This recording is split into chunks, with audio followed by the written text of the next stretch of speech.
శ్రీమాత్రే నమః. వర్షానికి ఉదప ఓపెన్ చేసే టెంపుల్ ఏదైనా ఉంది అంటే అదే ఇది ఆసనాంబ టెంపుల్.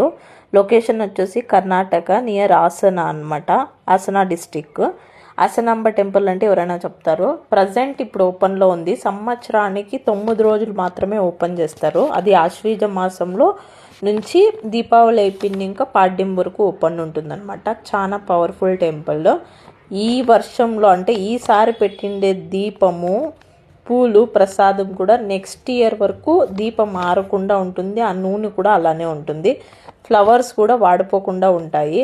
ప్రసాదం కూడా వెచ్చగానే ఉంటుంది, అంటే ఉడుగ్గానే ఉంటుంది అనమాట. అంత పవర్ఫుల్ టెంపుల్ ఈ ఆసనాంబ టెంపుల్ అనమాట. ఇయర్లీ 9 days మాత్రమే ఓపెన్ చేస్తారు. అది కూడా నార్మల్గా ఇప్పుడు కర్ణాటక సీఎం కానీ ముఖ్యమంత్రి వాళ్ళ అధ్యక్షంలో చాలా రష్ అనేది ఉంటుందన్నమాట. మినిమం 4 to 5 hours పట్టచ్చు. ఒక 1000 రూపీస్ టికెట్కి అయితే 2 hours దర్శనం అవుతుంది. నార్మల్ ఫ్రీ దర్శనం కూడా మినిమం 12 hours ఏమో ఉంది. చాలా రష్ ఉన్నారు ఇప్పుడు, ఎందుకంటే ఇయర్లీ ఒకసారి ఓపెన్ చేసేది కదా టెంపుల్, అందుకని అనమాట. హొయసల రాజులు నిర్మించిండేది ఈ టెంపుల్ని. ఈ అమ్మాయి పుట్టలో నుంచి వచ్చి చెప్పింది అనమాట, నేను ఆసనాంబ ఇక్కడ ఉంటాను అనేసి.